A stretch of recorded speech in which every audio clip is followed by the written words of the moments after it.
సాహితీ స్రవంతి ఇవాళ నిర్వహిస్తున్న మహాకవి గుర్రం జాషువా గారి వర్ధంతి సందర్భంగా జరుగుతున్న ఈ సదస్సులో పాల్గొంటున్న మిత్రులందరికీ నమస్కారం. మహాకవి గుర్రం జాషువా గారికి వినమ్ర నివాళి అర్పిస్తూ ఈరోజు ఈ సమావేశానికి వక్తగా నన్ను ఆహ్వానించినందుకు సాహితీ స్రవంతికి నేను హృదయపూర్వకంగా ధన్యవాదాలు చెప్తూ ఉన్నాను. స్నేహితులారా, 1995కు ముందు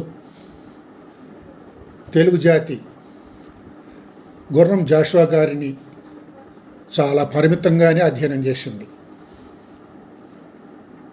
95 తర్వాత ఆయన శత జయంతి కార్యక్రమాలు మొదలైన తర్వాత గుర్రం జాషువాను తెలుగు జాతి హక్కున చేర్చుకుంటూ ఉన్నది. ఇది రెండు రకాలుగా ఆ మహాకవిని గౌరవించడం ఒకటి, రెండవది ఆయన ద్వారా ఈనాటి సమాజాన్ని అవగాహన చేసుకోవటానికి స్ఫూర్తి పొందడం రెండవది. అటువంటి కవి కన్నుమూసి 51 సంవత్సరాలు పూర్తయింది. ఆయన సాహిత్యం మాత్రం మరణించలేదు. శారీరకంగా ఆయన లేకపోయినా ఆయన సాహిత్యం మనకు సజీవంగా ఉంది. దేవులపల్లి కృష్ణశాస్త్రి గారు గురజాడ అప్పారావు గారి గురించి ఒక మాట అన్నారు. గురజాడ 1915లో మరణించిన ఆ తర్వాతనే ఆయన జీవిస్తున్నారు అని అన్నారు. జాషువా గారికి ఆ వాక్యం అక్షరాలు సరిపోతుందని నేను భావిస్తూ ఉన్నాను. ఇవాళ జాషువా గారి సాహిత్యం పల్లె పల్లెలో తన సంతకం చేస్తూ ఉంది. ఆయన గురించి నాకున్న అవగాహనను మీ ముందు పెట్టడానికి నేను ప్రయత్నం చేస్తాను. ఉపమగలిగిన శయ్యల నొప్పియున్న అంగ్రీభవుని కావ్యంబో గ్రాహ్యంబో కాదు.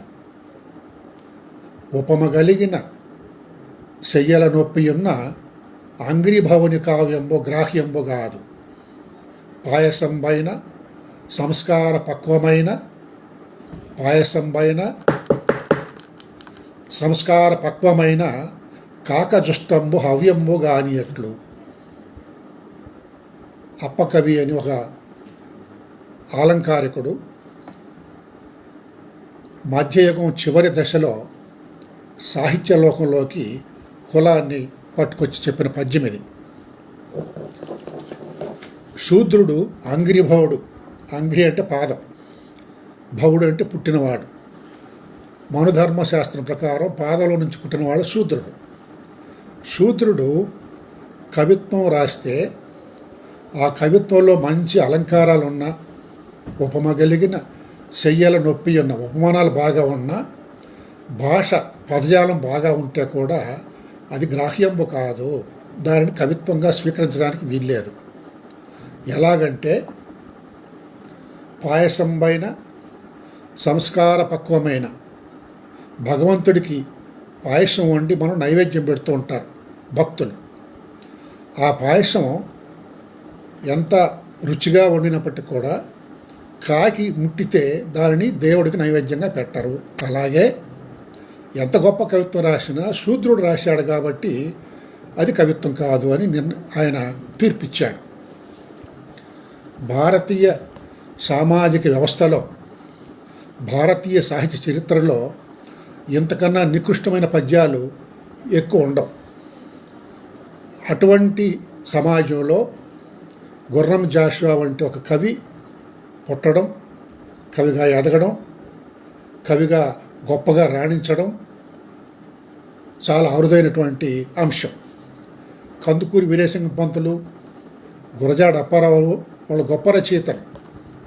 ఈనాటికి వాళ్ళ అవసరం ఉంది మనకి. కానీ వాళ్ళు గొప్ప రచయితలు కావటానికి వాళ్ళ ఇళ్లల్లో సిద్ధాన్నం సరిగ్గా ఉంది, సాహిత్య వాతావరణం సిద్ధంగా ఉంది. కట్టమంచి రామలింగారెడ్డి, దువ్వూరు రామరెడ్డి, త్రిపుణేని రామస్వామి చౌదరి ఇలాంటి వాళ్ళు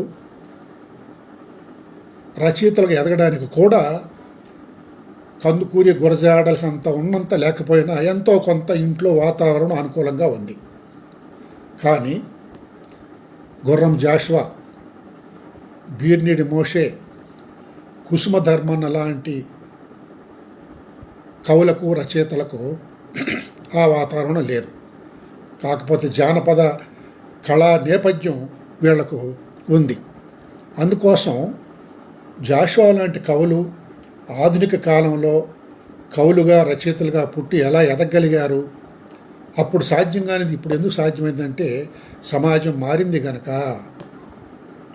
వలస పాలన కాలంలో బ్రిటిష్ పాలకులు ప్రవేశపెట్టినటువంటి విధానాల వల్ల అంతకుముందు గిడసబారిపోయినటువంటి సామాజిక వ్యవస్థలో కదలిక వచ్చింది కాబట్టి, ఆ కదలిక ప్రవహించింది కాబట్టి, ఆ ప్రవాహంలో జాషువా ఒక కవి పుష్పంగా వికసించగలిగారు. కాబట్టి మనం అంతా కోరుకోవాల్సింది ఏమిటంటే సమాజం నిరంతరం మారుతూ ఉండాలి అని కోరుకోవాలి. సమాజం మారుతుంది, కానీ మనం ఆ మార్పును ఆహ్వానించాలి, ఆమోదించాలి.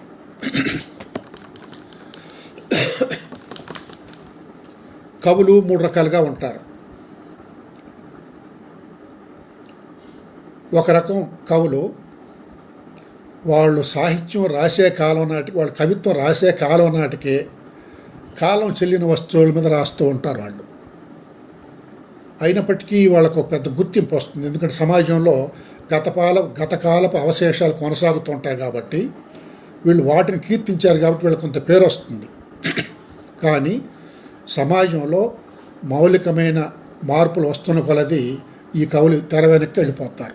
వీళ్ళంతా పౌరాణిక కవులని వీళ్ళు అనొచ్చు, మనం పేర్లు అక్కర్లేదు. రెండవ రకం కవులు కొత్తగా చెబుతారు. తమ కాలంలో అంతకుముందు లేని అంశాల గురించి మాట్లాడతారు. కానీ ఆ కాలంలో వీళ్ళకి కొంత పేరు వస్తుంది. ఒక 20-30 సంవత్సరాలకు వీళ్ళు తెరమరుగైపోతారు. ఎందుకంటే వాళ్ళు చెప్పిన వస్తువులు అర్థం లేనివి అయిపోతాయి. వీళ్ళు రెండో రకం కవులు.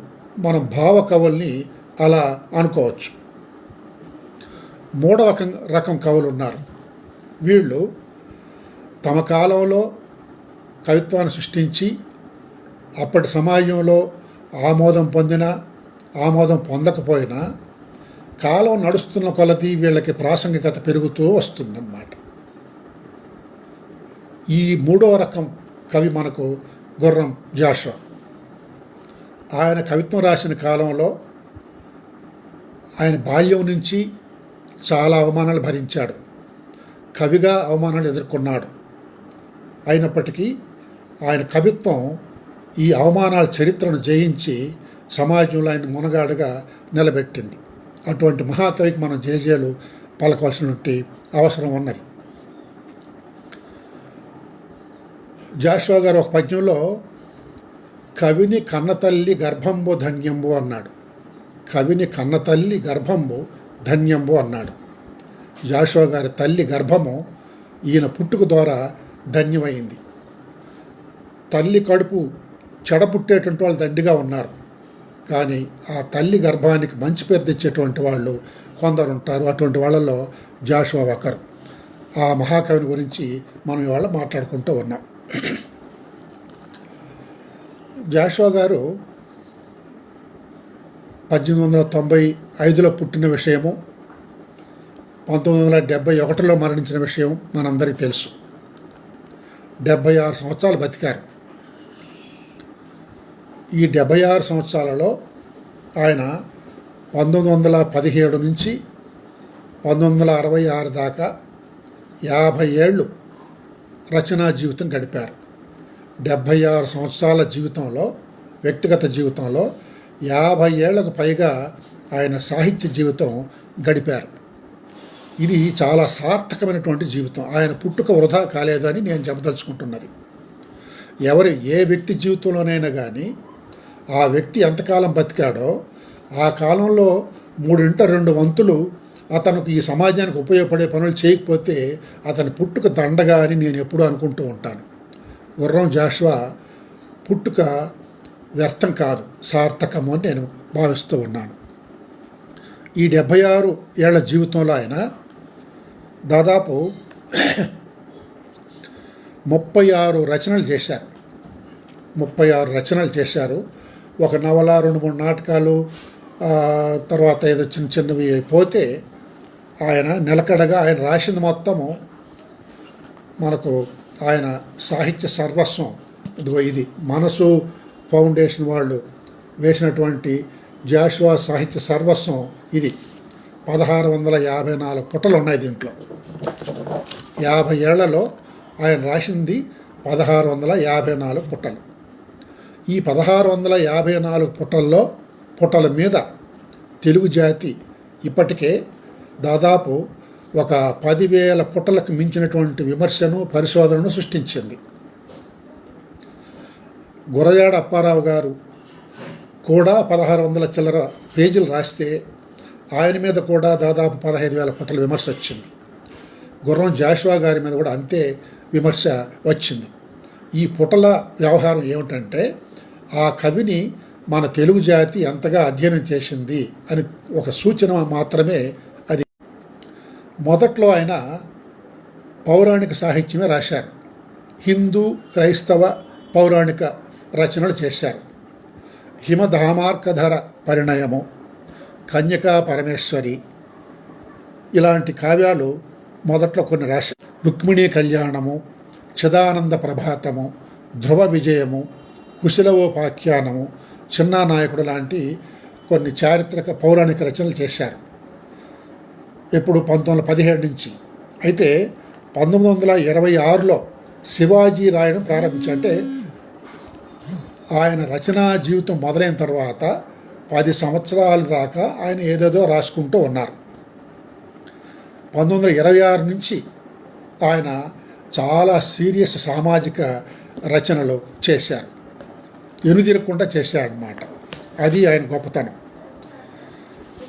1934లో అనాథ, స్వప్నకథ అనే 2 కావ్యాలతో ఆయన సామాజిక సాహిత్యం మొదలై 1966లో ఆయన కొత్త లోకము అనే కావ్యం రాయడం ద్వారా ఆయన సామాజిక కవిత్వం కాలం ఆగింది. ఆయన రచన భావ కవిత్వ కాలంలో మొదలైంది. 1917 అంటే అప్పటికి మనకు భావ కవిత్వం వస్తూ ఉంది. ఆ భావ కవిత్వము అప్పట్లో ఇంకా సంఘ సంస్కరణ కవిత్వము, భారత స్వాతంత్రోద్యమ కవిత్వము వస్తూ ఉన్నాయి. 1933 నుంచి అభ్యుదయ కవిత్వం మొదలైంది. 1966-67 ప్రాంతాల్లో దిగంబర కవిత్వం మొదలైంది. 1968-69 ప్రాంతాల్లో విప్లవ కవిత్వం మొదలైంది. ఆయన 1917 నుంచి 1966 దాకా భావ కవిత్వము, సంఘ సంస్కరణ కవిత్వము, స్వాతంత్రోద్యమ కవిత్వము, అభ్యుదయ కవిత్వము, దిగంబర, చేతనావర్తాది కవిత్వాల కాలంలో తన కవిత్వం రాసుకుంటూ వచ్చారన్నమాట. కాబట్టి 20వ శతాబ్ది తెలుగు కవిత్వ చరిత్రను జాషువా గారిని విస్మరించి అధ్యయనం చేయడానికి వీలు లేదు అని మనం గట్టిగా భావించవచ్చు. ఆయన భారత స్వాతంత్ర ఉద్యమాన్ని చూశారు, 2వ ప్రపంచ యుద్ధాన్ని చూశారు, హంగరీ 30s ఆకలి 30లు చూశారు, తెలంగాణ రైతాంగ పోరాటం చూశారు. ఇంకా చెప్పాలంటే 1917 నాటి ఆయన రచన ప్రారంభించిన సంవత్సరం, మొట్టమొదటి రచన వచ్చింది 1917లో, బోల్షివిక్ విప్లవం వచ్చినటువంటి సంవత్సరం. స్వాతంత్ర ప్రకటన చూశారు, ఆంధ్ర రాష్ట్రం ఏర్పడినప్పుడు చూశారు, ఆంధ్రప్రదేశ్ ఏర్పడింది చూశారు, ప్రత్యేక తెలంగాణ రాష్ట్ర ఉద్యమం మొదలు కాబోతున్నప్పుడు కూడా ఆయన జీవించున్నారు. ఈ సుదీర్ఘమైనటువంటి కాలం ఆయనలో మనం గమనించవచ్చు. గాంధీ, నేతాజీ, అంబేద్కర్, జవహర్లాల్ నెహ్రూ లాంటి నాయకుల మరణాలు చూశారు, భారత చైనా యుద్ధాన్ని చూశారు. ఇవన్నీ చూసి ఆయన సాహిత్యంలో వీటన్నిటిని మనం చాలా బాగా గమనించడానికి అవకాశం ఉంది. అందుకోసం ఏమిటి గుర్రం జాషువా అంటే, భారత జాతి గర్వించదగినటువంటి కవి గుర్రం జాషువా, తెలుగు జాతి పులకింపదగినటువంటి కవి గుర్రం జాషువా. అటువంటి కవి రాసిన సాహిత్యం చాలా గొప్ప సాహిత్యం.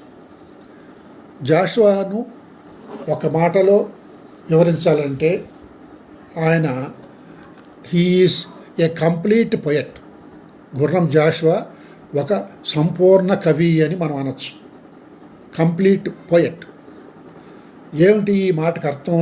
కంప్లీట్ పొయట్ అంటే ఏమిటి? సమగ్ర కవి, సంపూర్ణ కవి అంటే ఏమిటంటే, ఒక కవి తనను గురించి తాను రాసుకుంటూ, తన జాతిని గురించి తాను రాసుకుంటూ, తన చుట్టూ ఉన్నటువంటి, తాను నివసిస్తున్నటువంటి మొత్తం మానవ జాతి జీవితాన్ని చిత్రించేటువంటి కవిని మనం సమగ్ర కవి అని అనవచ్చు.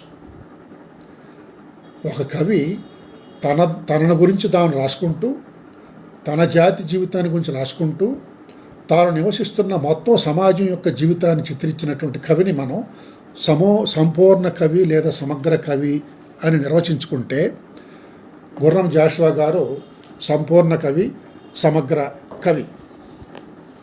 ఆయన మనకు ఏమైందంటే, ఆయన శత జయంతి వచ్చే నాటికి మనకు తెలుగులో అస్తిత్వ ఉద్యమాలు మొదలైనాయి. దళితవాదము, బహుజనవాదము, స్త్రీవాదము, మైనారిటీవాదము, ప్రాంతీయ అస్తిత్వవాదం, ఇలాంటి అస్తిత్వవాదాలు బయలుదేరాయి. అప్పుడు 1995 అంటే అప్పటికే అంతకుముందు చుండూరు సంఘటన, అంతకుముందు కారంచేడు సంఘటన జరిగి ఉన్నాయి. ఈ దళితుల మీద అమానుషమైనటువంటి దాడులు జరిగిన నేపథ్యంలో ఆయన శత జయంతి రావడంతో మనకు ఆయన గొప్ప స్ఫూర్తినిచ్చినటువంటి దళిత కవిత్వం రాస్తున్నాడు కాబట్టి గొప్ప స్ఫూర్తి అయ్యాడు ఆయన. అందుకోసం మనం ఎలా అలవాటు పడ్డామంటే, దళిత జీవితాన్ని గురించి ఆయన రాసినటువంటి ఒక 20-30 పద్యాలనే రిపీట్ చేసుకుంటూ పునరుక్తి చేసుకుంటూ వస్తున్నాం అన్నమాట. అవి చాలా గొప్ప, ఈ సందేహం లేదు. అంత అద్భుతంగా, అంత ఆర్ద్రంగా దళిత సంవేదనను వినిపించిన కవి అప్పటికి ఎవరు లేరు. అయితే ఆయన వీటితో పాటు మొత్తం భారతీయ జీవితాన్ని సాహిత్యంలోకి తీసుకొచ్చారు. దాన్ని చూడకపోతే ఆయనేమో సమగ్ర కవి, మనమేమో అసమగ్ర పాఠకులు అయిపోతున్నాం అన్నమాట. కాబట్టి ఒక సమగ్ర కవిని మనం సమగ్రంగా చదువుకోవాలి. అందులో మనకు కావాల్సిన వెతుక్కోవటంలో ఏం తప్పు లేదు, కానీ ఆయనను మనం అధ్యయనం చేయటంలో సమగ్రత ఉండాలి. కాబట్టి జాషువా ఒక సమగ్ర కవి. జాషువా గారిది ఆయన ముందు కాలానికి వెళితే మన వేమన, పోతులూరి వీరబ్రహ్మం ఈ కోవలేది. ఇంకొంచెం వెనక్కి వెళితే పాల్కూరు సోమనాథుడు వస్తాడు మనకి. పాల్కూరు సోమనాథుడు శైవ భక్తుడు, శైవభక్త కవి. అన్నమయ్య వైష్ణవ భక్తి కవి. కానీ వాళ్ళు భక్త కవులుగా ఉంటూనే ఈ అస్పృశ్యతను ఖండిస్తూ వచ్చారు. వేమన, వీరబ్రహ్మం గారు 17వ శతాబ్దంలో చాలా వరకు గురజాడ అప్పారావుకి, కందుకూరి వీరేశలింగ పంతులకి, గుర్రం జాషువా లాంటి కవులకు ఏ భావాలు కావాలనో ఆ భావాలను వాళ్ళు అక్కడ చెప్పున్నారు 17వ శతాబ్దంలో. వాళ్లను అందిపుచ్చుకున్నటువంటి గొప్ప కవుల్లో గుర్రం జాషువా గారు ఒకరు. వేమన అంటే చాలా గౌరవం గుర్రం జాషువా గారికి. అందుకోసం ఈ వర్ణ వ్యవస్థను చీల్చి చెండాడటంలో, విగ్రహారాధనను ప్రతిఘటించటంలో గుర్రం జాషువా తన కాలపు కవుల కన్నా చాలా ముందు ఉన్నారన్నమాట. అందుకోసం అది వేమన, వీరబ్రహ్మం గారుల వారసత్వం నేను అభిప్రాయపడడానికి కారణం. ఏమిటి, ఈయనకు ఒక సామాజిక స్వప్నం ఉంది. గుర్రం జాషువా గారికి ఒక సామాజిక స్వప్నం ఉంది. ఒక్క గుర్రం జాషువా గారికే కాదు, ఏ కవికైనా ఒక సామాజిక స్వప్నం ఉంటుంది. ఉద్యమకారులకి, తత్వవేత్తలకి, రచయితలకి సామాజిక స్వప్నాలు ఉంటాయి. గుర్రం జాషువా గారికి కూడా ఒక సామాజిక స్వప్నం ఉంది. ఏమిటంటే, కోటాను కోట్ల నరులు ఒక మేటి జగన్మాతృ సుతులు. కోటాను కోట్ల నరులు ఒక మేటి జగన్మాతృసుతులు మిత్రులు అని మదిన్ పాటింపము. ఈ సువార్తన్ చాటింపము జీవితము సార్థక్యమగున్నని ముసాఫరులు కావ్యంలో చెప్పారు ఆయన. ప్రపంచంలో ఉండే ప్రజలంతా కూడా ఒక తల్లి బిడ్డలు, వాళ్ళంతా స్నేహితులైనటువంటి దానిని భావించవయ్యా, ఈ దానిని ప్రపంచంతా చాటి చెప్పు, నీ జీవితం సార్థకం అవుతుంది అన్నాడు ఆయన. ఇది జాషువా కలగన్న సమాజం. అందుకని ఆయన కులమతాలు గీచుకున్న గీతలు జొచ్చి పంజరాన కట్టుబడను నేను, నిఖిల లోకమెట్లు నిర్ణయించిన తరుగులేదు నాకు విశ్వనరుడ నేను అన్నాడు. విశ్వనరుడ నేను, యూనివర్సల్ బీయింగ్ అన్నాడు ఆయన. ఎవడు యూనివర్సల్ బీయింగ్ అంటే సమాజాన్ని, అంటే ప్రజల్ని విభజించేటువంటి అడ్డుగోడలు ఏవే ఉన్నాయో ఆ అడ్డుగోడలు పగలగొట్టుకొని విస్తృతమైన సమాజంలో, విశాలమైన సమాజంలో కలిసిపోవాలి అనే కోరిక ఎవరుంటారో వాళ్ళు విశ్వనరులు అన్నమాట. జాషువా గారు అలాంటి విశ్వనరుడు. ఆయన స్వచ్ఛమైన భారతీయ కవి. కవిగా జాషువా ఏమిటంటే ఒక భారతీయ కవి. దేశం మొత్తాన్ని గురించి రాశాడు ఆయన. ఆయన ఒక తెలుగు కవి. తెలుగు సమాజం మొత్తాన్ని గురించి రాశారు. మాది కలికి తెలుగు కులము అని చెప్పుకున్నాడు ఆయన. మాది కలికి తెలుగు కులము, మా కులం తెలుగు కులం అని చెప్పుకున్నాడు ఆయన. రెడ్లు, కమ్మవాళ్ళు, బ్రాహ్మణులు, వైశ్యులని కాకుండా మాది తెలుగు కులం అని చెప్పుకున్నాడు. తెలుగు భాష అంటే గొప్ప మమకారం ఆయనకి. అలాగే నేను దళిత కవిని కూడా చెప్పుకున్నాడు. దళిత కవిని, కుల వ్యవస్థను, అస్పృశ్యతను అవకాశం వచ్చినప్పుడంతా విమర్శించాడు కనుక ఆయన దళిత కవి కూడా అయ్యాడు. అలాగే దళితులలో నేను మాదిగవాడనని కూడా చెప్పుకున్నాడు ఆయన. ఎక్కడ దాచుకోకుండా నేను దళితులలో మాదిగవాడనని చెప్పుకున్నాడు. ఇన్ని చిరునామాలు ఇచ్చాడు ఆయన. కాబట్టి జాషువాను అర్థం చేసుకోవటంలో అనేక పొరలను మనం వెతుక్కుంటూ పోతే ఆయన విశ్వరూపం మనకు కనిపిస్తుంది. ఈ అన్నిటితో పాటు ఆయన ఒక విశ్వకవి. విశ్వకవి అనే బిరుదు ఆయన రాలేదు, కానీ అన్ని రకాలుగాను ఆ బిరుదుకు తగినటువంటి వాడు గుర్రం జాషువా గారు. విశ్వనరుడు నేనన్నాడు. కోటాను కోట్ల నరులు ఒక తల్లి బిడ్డలన్న ఎంత గొప్ప మాట అది. ఇప్పటికీ మనకు అది చేత కావటం లేదు. తర్వాత జాషువాది ఒక మహాప్రయాణం. కవిగా ఆయన గొప్ప ప్రస్థానం అయింది. 1917 నుంచి 1971 దాకా ఆయన అనేక దశల్లో దాటుకుంటూ ప్రయాణం చేశాడు. భావకవిత్వం వచ్చింది మనకి. భావకవిత్వం ఏడుపుగొట్టు కవిత్వంగా పేరు పొందింది, దుఃఖ కవిత్వంగా పేరు పొందింది, చీకటి కవిత్వంగా పేరు పొందింది. ఈయన సరిగ్గా అదే కాలంలో ప్రారంభించాడు తన కవిత రచనను. కానీ ఈయన ఎక్కడ కూడా సామాజిక దుఃఖాన్ని చెప్పాడు. దళితులు బాధపడుతున్నారు, వాళ్ళ దుఃఖాన్ని చెప్పాడు. స్త్రీలు అణచవేయబడుతున్నారు, వాళ్ళ దుఃఖాన్ని చెప్పాడు. శ్రామికులు దోపిడీకి గురవుతున్నారు, వాళ్ళ దుఃఖాన్ని చెప్పాడు. అంతేగాని నేను ఏడుస్తున్నాను నన్ను ఏడవనండి అన్నారు కృష్ణశాస్త్రి. నన్ను మనసారగా ఏడవనిండు అన్నాడు ఆయన. నేను మరణించుచున్నాను, ఇటు నశించు నా కొరకు చెమ్మగల నయనమ్మ లేదు, పసిడి వేకువ పెళ్ళిళ్ళ పడిన వారు కరగనేర్తురే జరఠాంధకార మృతికని బాధపడ్డాడు కృష్ణశాస్త్రి. జాషువా నేను మరణిస్తున్నానని ఎప్పుడు అనలేదు. మరణించే వాళ్ళ తరఫున తాను బాధపడ్డాడు, తాను కోప్పడ్డాడు. కాబట్టి భావకవిత్వ కాలంలో భావకవులంతా వ్యక్తిగత సుఖ దుఃఖాలను చెబుతూ ఉంటే జాషువా వాళ్ళకు భిన్నంగా సామాజిక సుఖ దుఃఖాలను చెప్పినటువంటి కవి. అందుకని ఆయన మిగతా భావకవుల కన్నా కొంత ఎత్తులో ఉన్నాడని మనం భావించుకోవడానికి అవకాశం ఉంది. ఆ తర్వాత ఆయన జాతీయోద్యమ కాలంలో ఉన్నాడు. గబ్బిలంలో స్వాతంత్ర ఉద్యమాన్ని బ్రహ్మాండంగా చిత్రించాడు. ఆ తర్వాత అభ్యుదయ కవిత్వం వచ్చింది. చాలా కవిత్వాలు ఆయన అభ్యుదయ కవి అని ఎక్కడా చెప్పుకోలేదు, కానీ ఆయన కవిత్వం అంతా అభ్యుదయ కవిత్వాన్ని నేను రుజువు చేయగలను. ఇట్లాగా ఆయనకి ఒక మహాప్రస్థానం అన్నమాట, ఒక మహాప్రయాణం అయింది. ఆయన మొదట్లో అందరిలాగే ఆస్తికుడు, భగవంతుని మీద విశ్వాసం ఉన్నటువంటి కవి. అనాథ అనేటువంటి కావ్యంలో ఒక బిచ్చగత్తె పడిపోతే, బిచ్చగత్తె సంకలో బిడ్డను పట్టుకొని ఉంటే ఒక సైకిల్ పిల్లవాడు వచ్చి కొడితే వాళ్ళిద్దరు కింద పడతారు. కింద పడితే తల్లికి దెబ్బలు తగులుతాయి, పిల్లవాడికి ఏం దెబ్బలు తగలవు. అప్పుడు ఓయి నాస్తికుడా అని సంబోధించి ఆయన, చూసావా భగవంతుడు లేడంటారు మీరు, ఆ తల్లికి దెబ్బలు తగిలినా కానీ బిడ్డకు దెబ్బలు తగలేదు చూడు, పేదవాళ్ళ కన్నీటి చుక్కల్లో భగవంతుడు ఉంటాడు అని చెప్పేసి నాస్తికులు హెచ్చరించాడు ఆయన. అంత ఆస్తిక భావాలు ఉన్నాయి. కాలం జరుగుతున్న కొలది ఆయన భావజాలంలో మార్పు వచ్చింది. ఆయన మహాప్రస్థానంలో ఈ భావజాల పరిణామం ఒక ముఖ్యమైనటువంటి విషయం. ఇది మనం గుర్తించాలి.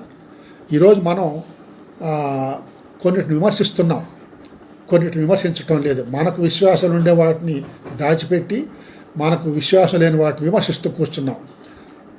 జాషువా గారిలో దాపరికం లేదు. ఆయన ఆస్తికుడిగా ఉన్నప్పుడు ఎంత నిర్మోహంగా మాటంగా మాట్లాడాడో, ఆస్తికత తగ్గిన తర్వాత అంతే నిర్మోహమాటంగా మాట్లాడారు. గుడికి రమ్మని నేను గుడిలోకి వెళ్ళి దేవుడిని చూపించమంటే పూజారి రాయిని చూపించాడు అన్నాడు. ఎంత ధైర్యం కావాలి ఆయనకి? అంత ధైర్యం మనలో ఎంతమందికి ఉంది? కాబట్టి భావజాల పరంగా ఒక పరిణామం ఉంది, వస్తుపరంగా పరిణామం ఉంది. పురాణ కథలు చెప్పేటువంటి దశ నుంచి, చరిత్ర చెప్పేటువంటి దశ నుంచి ఆయన సమకాలీన జీవితాన్ని చెప్పే దశకు ఎదుగుతూ వచ్చారు. కాబట్టి ఆయన ఒక పరిణామానికి ప్రతీక అని చెప్పేసి మనం భావించడానికి అవకాశం ఉంది. హిందూ, ముస్లిం, క్రైస్తవ గాథల్ని ఇప్పుడు ముంతాజ్ మహల్ రాశాడు, ధ్రువోపాఖ్యానం రాశాడు, కుశలవోపాఖ్యానం రాశాడు, క్రీస్తు చరిత్ర రాశాడు. ఇవన్నీ అన్ని మతాలలోనూ ఉన్నటువంటి విషయాలు తీసుకుని రాశాడనమాట.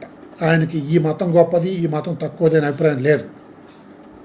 ఆయన జీవితంలో వచ్చిన తమాషా ఏమిటంటే,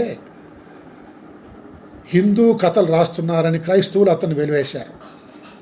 వీడు ఎంతైనా క్రైస్తవుడని హిందువులు వెలివేశారు. ఆఖరికి ఆయన చదువుకోవటానికి, రాసుకోవటానికి స్థలం లేకుండా ముస్లిం సమాధుల దగ్గరికి వెళ్ళి కూర్చొని చదువుకుంటూ రాసుకుంటూ ఉండేవారని ఆయన జీవిత చరిత్ర చెబుతోంది మనకి. ఇది పెద్ద సంఘర్షణ ఆయనకి. ఈ సంఘర్షణలో నుంచి ఆయన గొప్ప కవిగా ఎదిగి వచ్చాడు. ఆయనలో దళిత వేదన చాలా తీవ్రంగా ఉంది. ఈ దళిత వివక్ష పట్ల ఆధిపత్య కులాల వాళ్ళు భారతీయ సమాజంలో దళితుల పట్ల చూపుతున్న వివక్షను ఆయన స్వయంగా అనుభవించాడు. ఆయన జాతి అనుభవిస్తున్నట్టు వివక్షను చూశాడు. చూసి చాలా వేదన పడ్డారు. నా కవితా వధూటి వదనంబును ఎగాదిగ చూచి, నా కవితా వధూటి వదనంబును ఎగాదిగ చూచి, రూపురేఖ కమనీయ వైఖరులుగాంచి భళీ భళి అన్నవారే నీదే కులము అన్న ప్రశ్న వెలయించి చివారున లేచిపోవచ్చో బాకున కుమ్మినట్లుగున్ పార్థివ చంద్ర వచింప సిగ్గగున్నన్నాడు. సిగ్గుపడ్డాడు. ఈ భారతదేశంలో ఉన్నటువంటి ఈ కుల వ్యవస్థ, దీని దుర్మార్గం పట్ల ఆయన సిగ్గుపడ్డాడనమాట. డాక్టర్ బిఆర్ అంబేద్కర్ గారు కుల వ్యవస్థను ఒక నికృష్టమైనదిగా భావించాడు, ఒక నిరంకుశమైనదిగా భావించాడు. హిందువు తన దేవుడైనా వదులుకుంటాడు కానీ తన కులాన్ని వదులుకోడని చెప్పేసి అన్నాడు ఆయన. కులం అంత నిరంకుశమైంది, మనిషి మీద అంత ప్రభావం చూపిస్తుంది. ఈ కుల వ్యవస్థలో చితికిపోయిన వాళ్ళు, అందరికన్నా ఎక్కువ నలిగిపోయిన వాళ్ళు ఎవరంటే దళితులు అన్నమాట. ఆ దళితుల పక్షం వహించి ఆయన ఎక్కడ అవకాశం వస్తే అక్కడ అస్పృశ్యతల గురించి మాట్లాడుతూ వచ్చారు. కాబట్టి ఆయన దళిత కవి అనటంలో ఏ సందేహం లేదు. దళిత కవి కావడంతో పాటు ఆయన మిగతా పాఠశాలలో కూడా తన ప్రతిభను ప్రదర్శించారు. అదే సమయంలో ఆయన దళితుల పీడన పట్ల చాలా ఆర్ద్రంగా బాధపడ్డాడు. దళితులను పట్ల వివక్షను చూపించే వాళ్ళ పట్ల ఆగ్రహాన్ని కూడా వ్యక్తం చేశాడు. 4 పడగల హైందవ నాగరాజు అన్నాడు ఆయన. 1941లో గొబ్బెలంలో 4 పడగల హైందవ నాగరాజు అన్నాడు. ఆ రోజుల్లో అన్నాడు కాబట్టి చెల్లిపోయింది అనుకుంటున్నాను నేను. ఇప్పుడు కనుక ఉండుంటే ఈ 80 సంవత్సరాల తర్వాత ఈరోజు 2022లో కనుక ఉండి జాషువా ఆ మాట నుంటే ఏమయ్యేవాడు? నాకు ఇప్పుడు మన దేశంలో ఉన్నటువంటి ఈ ఈ ఈ పరిణామాలు చూస్తూ ఉంటే ఈరోజు నిలబడి జాషువా 4 పడగల హైందవరాజు అనే మాట అనుంటే ఏమయ్యేవాడు? ఊహించడానికి నాకు సాధ్యం కాదనమాట. అంత ధైర్యంగా అనగలేడు ఆ రోజున ఆయన. వాని రెక్కల కష్టము లేనినాడు సస్యరమ పండి పులకింప సంశయించు. వాని రెక్కల కష్టము లేనినాడు సస్యరమ పండి పులకింప సంశయించు. వాడు చెమటలు ఓడ్చి ప్రపంచమునకు భోజనము పెట్టు, వానికి భుక్తి లేదు. కార్ల్ మార్క్స్ పరాయీకరణ గురించి చెప్పాడు. అలీనేషన్ అంటారు ఇంగ్లీష్లో. పరాయీకరణ అంటే ఒక వస్తువును ఎవడైతే ఉత్పత్తి చేస్తున్నాడో వాడికి ఆ వస్తువు చెందకపోవటం, ఉత్పత్తిదారులకు ఉత్పత్తి చెందకపోవటమే పరాయీకరణ. ఉత్పత్తితో సంబంధం లేని వాళ్ళకి ఆ ఉత్పత్తి చెందడం పరాయీకరణ అన్నమాట. దళితుల శ్రమ లేకుండా భారతదేశంలో పంటలు పండవు, ఇంకా అనేక పనులు జరగవు, అసలు వ్యవసాయం జరగదు. కానీ అతనికి తిండి లేదు అంటున్నాడు. అంటే దళితుల యొక్క జీవన పరాయీకరణను కార్ల్ మార్క్స్ చెప్పినటువంటి అలీనేషన్ని జాషువా గారు కమ్యూనిస్ట్ కాకుండానే, మార్క్సిస్ట్ కాకుండానే గుర్తించి చెప్పడం ఆయన గొప్పతనం అన్నమాట. ఎప్పుడు చెప్పాడు దీన్ని? 41లో. 1934లో ఆయన అనాథ స్వప్న కథ రాశారు. శ్రీశ్రీ 33లోనే అభ్యుదయ గేయాలు రాయడం ప్రారంభించారు. విశ్వనాథ సత్యనారాయణ 1000 పడగలు 34లో, 33, 34లో ప్రారంభించారు. రామాయణ కల్పవృక్షం 33, 34 సంవత్సరాలు ప్రారంభించారు. విశ్వనాథ, శ్రీశ్రీ, జాషువా ఒక కేంద్ర బిందువు దగ్గర నిలబడ్డ 3 కవులు వీళ్ళు. ఆయనేమో పదండి వెనక్కి అన్నాడు, ఈయన పదండి ముందుకు అన్నారు. జాషువా గారు ఇక్కడ ఉన్నది చూడండి అని అన్నారు. ఇందులో శ్రీశ్రీ, జాషువా ఇద్దరు కూడా ప్రగతిశీల కవులు. విశ్వనాథ ప్రగతిశీల కవి కాకుండా పోయాడనమాట. కాబట్టి జాషువా సామాజిక కవిగా మారడానికి బహుశా ఆకలి 30లు బాగా దోహదం చేశాయని చెప్పేసి నాకు అనిపిస్తుంది. ఆకలి 30ల కన్నా కూడా ఎక్కువగా తన జీవిత నేపథ్యం, భారతీయ కుల వ్యవస్థలో తన జీవిత నేపథ్యం అతను గొప్ప సామాజిక కవిగా మార్చింది. కాబట్టి ఆయన దళిత జీవితాన్ని ప్రధానంగా తీసుకొని చెప్పాడు. అలాగే ఇంకొక ముఖ్యమైన విషయం కూడా, అంటే ఇప్పుడు మన సమాజంలో ఈ వర్గీకరణ, ఏకీకరణ వీటితో సంబంధం లేకుండా ఆయన కాలం నాటికే ఈ దళితులలో మాలలు, మాదిగల మధ్య ఉన్నటువంటి వైరుధ్యాలను గురించి చాలా బాధపడ్డాడు. గుసగుసలో రాశాడు, ఇంటి గుట్టు రాశాడు. ఇవన్నీ చెప్పి మేము ఒక చోట అవమానాలు భరిస్తున్నాం అని చెప్పేసి మతం మార్చుకున్నాము, అంటే హిందూ మతంలో నుంచి క్రైస్తవ మతంలోకి వచ్చాము. ఈడ మాకు దేవుడు ఒకడే కానీ దేవడాలు 2 అయినాయి, కులము దగ్గర కొమ్ము దుమ్ము అన్నాడు ఆయన. అందుకోసం ఆయన దళితుల ఐక్యతను కోరుకున్నాడు, దళితుల సమైక్యతను కోరుకున్నాడు. మనం విడిపోయి ఇంకొకరిని ఎలా మనల్ని మర్యాద గౌరవంగా చూడమని అడుగుతాం? మనలో మనమే ఒకరినొకరు గౌరవించుకోకపోతే ఇతరులు మనల్ని ఎలా గౌరవిస్తారు అని ప్రశ్నించారు గుర్రం జాషువా. అంబేద్కర్ గారు వేసిన ప్రశ్న అది. అయ్యా, మీరు బ్రిటిష్ వాళ్ళ నుంచి స్వాతంత్రం కోరుతున్నారు కదా, మరి భారతదేశంలో ఉన్నటువంటి మనలో మనం ఒకరికొకరి స్వతంత్రం ఇచ్చుకోవద్దా? మనలో మనం ఒకరికొకరు స్వతంత్రం ఇవ్వకుండా బ్రిటిష్ వాళ్ళ నుంచి స్వతంత్రం కోరే హక్కు మనకి ఎక్కడి నుంచి వస్తున్నారు అన్నారు అంబేద్కర్ గారు. సరిగ్గా జాషువా ఆ పాయింట్లో నిలబడి మనలో మనం మాలలు, మాదిగలు, ఇతర దళిత కులాల వాళ్ళు ఒకరినొకరు గౌరవించుకోకపోతే ఆధిపత్య కులాల వాళ్ళను మనం గౌరవించని అడిగే హక్కు మనకు ఉందా అని ప్రశ్నించాడు. ఇది ఆయన కవిత్వంలో చాలా గొప్ప విశేషంగా నేను భావిస్తూ ఉన్నాను అన్నమాట. ఆయన కోరుకున్నది మానవ సమానత్వం,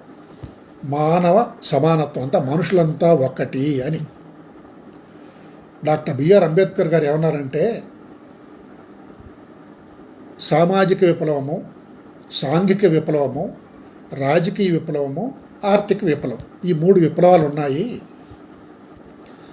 ఆర్థిక రాజకీయ విప్లవాల కన్నా ముందుగా సాంఘిక విప్లవం రావాలని కోరుకున్నాడు ఆయన. సాంఘిక విప్లవం రావడం అంటే ఏమిటంటే కుల నిర్మూలన జరగటం. కుల నిర్మూలన ఎలా జరుగుతుందంటే కులాంతర్వాహం ద్వారా జరుగుతుందని ఆయన చెప్పాడు. సాంఘిక విప్లవం రాకుండా ఆర్థిక రాజకీయ విప్లవాలు రావు, వచ్చినా అవి చాలా అనారోగ్యకరంగా ఉంటాయి అని డాక్టర్ బిఆర్ అంబేద్కర్ కుల నిర్మూలన వ్యాసంలో చెప్పారు. ఆయన చెప్పి ఎంతకాలం అయింది, ఈరోజు చూస్తుంటే ఆయన చాలా ముందు చూపున్నవారు అని మనకు అర్థమవుతుంది. ముందు చూపున్నటువంటి తత్వవేత్త డాక్టర్ బిఆర్ అంబేద్కర్. ఆర్థికంగా మనం చాలా ఒకప్పుడు తిండికే లేని దళితులు తిండి తింటున్నారు, ఒకప్పుడు చదువు లేని దళితులు చదువుకుంటున్నారు, ఉద్యోగాలకు అవకాశం లేని దళితులు ఉద్యోగాలు చేస్తున్నారు, దేశాధినేతలు అవుతున్నారు. అయినా వాళ్ళు దళితులు అనేటువంటి స్పృహ మాత్రము దళితేతరులకు పోలేదు. ఎందుకంటే కులం ఉంది కాబట్టి సమాజంలో. ఈ వేదన జాషువా కూడా పడ్డారన్నమాట. అందుకోసము మనలో మనమే స్వతంత్రం ఇచ్చుకోకపోతే ఇతరులను ప్రశ్నించే హక్కు మనకి ఎక్కడుంది, మనం ఐక్యంగా ఉండాలని చెప్పారు ఆయన. ఈ చెప్పే క్రమంలో ఆయన మానవ సమానత్వాన్ని చెప్పాడు. మనుషులంతా ఒక్కటే, విశ్వనరుడు నేను అంటే ఏమిటి? ఎవడు విశ్వనరుడు? మనుషులందరినీ మనుషులుగా చూసేవాడు. ఆయన ఒక చోట ఒక పద్యం చెప్పాడు. నేను పద్యాలు ఎక్కువ చెప్పడం లేదు, ఎందుకంటే వాటికి ఎక్కువ సమయం పడుతుంది కాబట్టి. మనవాడా కాదా అని తెలిస్తే తప్ప బ్రహ్మదేవుడిని కాదు వాడు అబ్బను కూడా మనం గౌరవించమన్నాడు ఆయన. అంటే మనవాడంటే ఏమిటి? మన కులం వాడని అర్థం అన్నమాట.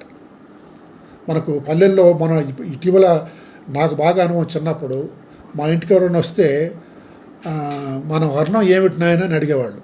వర్ణం ఏమిటంటే కులం ఏమిటని. అంటే కులం తెలిస్తే తప్ప ఆ వచ్చిన వ్యక్తిని ఎట్లా గౌరవించాలని నిర్ణయించుకునేటువంటి వాళ్ళు కాదన్నమాట. ఇది చాలా మర్యాదగా అడిగినట్టు ఉంటుంది, కానీ దుర్మార్గమైన ప్రశ్న అది. ఇది పోవాలని కోరుకున్నాడు జాషువా. కాబట్టి ఆయన మానవ సమానవాది. అందులో స్త్రీ పురుష సమానత్వాన్ని కూడా చెప్పాడు ఆయన. దళితవాదానికి స్త్రీవాదానికి జాషువా గారి కవిత్వంలో మూలాలు ఉన్నాయి. స్త్రీవాదులు చలాన్ని పట్టించుకున్నారు కానీ జాషువాని అంతగా పట్టించుకోలేదు. జాషువాలో దళితవాదానికి మూలాలు ఉన్నాయి, స్త్రీవాదానికి మూలాలు ఉన్నాయి. స్త్రీలను గురించి చాలా గొప్పగా రాశాడు ఆయన. ఆడతెగ మొగతెగ అని రెండు ఉన్నాయి, ఆడతెగ లేకుండా మొగతెగ బతుకుతుందా అని అన్నాడు. ఆడవాళ్ళు లేకుండా మగవాళ్ళు బతుకుతారా అని అన్నాడు జాషువా గారు అన్నారు. అలాగే ఓ మహిళ, నీకు ఎవడు ఇవ్వడమా హక్కులు, నువ్వు పోరాటం చేసి సాధించుకోమని చెప్పాడు. ఎవరో వస్తారని ఏదో చేస్తారని ఎదురు చూసి మోసపోకమా, నిజం మరచి నిద్రపోకమా అన్నారు శ్రీశ్రీ. అంటే ఎవరి హక్కులు వాళ్ళు అంబేద్కర్ గారు చెప్పింది అదే. మన హక్కులు మనం సాధించుకోవాలి, అడుక్కొని తీసుకోకూడదని చెప్పారన్నమాట. జాషువా గారు స్త్రీలకు ఆ ప్రబోధం చేశాడు. కాబట్టి ఆయనలో స్త్రీవాద మూలాలు కూడా ఉన్నాయి. స్త్రీ పురుష సమానత్వాన్ని కూడా ఆయన ప్రతిపాదించాడు. ఆడవాళ్ళు మగవాళ్ళు ఒకరు ఎక్కువ ఒకరు తక్కువ కాదు, ఇద్దరు సమానం అని ఆయన చెప్పారు. అలాగే పీడితులకు ఒక హెచ్చరిక చేశాడు ఆయన. నాకు ఆకలి అంటరానితనం, ఇద్దరు గురువులు అన్నాడు ఆయన. ఆకలి అంటరానితనం నాకు ఇద్దరు గురువులు, ఈ రెండు నాకు సహనం నేర్పాయి అన్నాడు. సహనం నేర్పడం అంటే ఆకలిని అనుభవిస్తూ గమ్మున ఉండటం, అంటరానితనాన్ని అనుభవిస్తూ ఊరికే ఉండడం కాదు, ప్రతిఘటించటమే. కాకపోతే ఏమిటంటే నాకు వ్యక్తుల మీద కోపం లేదు, వ్యవస్థ మీదనే కోపం అన్నాడు ఆయన. ఇది చాలా జాగ్రత్తగా మనం మార్క్సిస్టులు కానీ అంబేద్కరిస్టులు కానీ ఫెమినిస్టులు కానీ గుర్తించాల్సింది ఏమిటంటే వ్యవస్థను మనం ద్వేషించాలి, వ్యక్తులను కాదు అనేటువంటిది. నాకు వ్యక్తుల మీద కోపం లేదు, వ్యవస్థ మీదనే కోపం అని ఆయన ప్రకటించాడు. దీన్ని మనం బాగా తెలుసుకున్నామంటే ఇవాళ మన పోరాటం వ్యవస్థతోనా వ్యక్తులతోనా నిర్ణయించుకోవడానికి వీలవుతుంది. ఒక కులం వాడు కనిపించగానే చాలా యాంత్రికంగా వాడికి ఆ కులాన్ని ముద్రేసేయటం, ఒక మతం వాడు కనిపించగానే చాలా యాంత్రికంగా వాడికి ఆ ముద్రేసేయటం చూస్తున్నాం. మన దేశంలో ఇప్పుడు అనేక మతాల వాళ్ళ పట్ల ద్వేషాలు వాడి వేషం చూసి మనం వాడిని ద్వేషించడమా ప్రేమించడమా నిర్ణయం చేసుకుంటున్నాం. కాబట్టి ఈ యాంత్రిక కులవాదం, యాంత్రిక మతవాదం సరైంది కాదు అని చెప్పేసి మనకు జాషువా గారు నేర్పించారు. అందుకని ఆయన ముంతాజ్ మహల్ రాశాడు, క్రీస్తు చరిత్ర రాశాడు, శివాజీ ప్రబంధం రాశాడు, ధ్రువోపాఖ్యానం, ఇవన్నీ రుక్మిణి కళ్యాణం కూడా రాశాడు అనమాట. ఆయన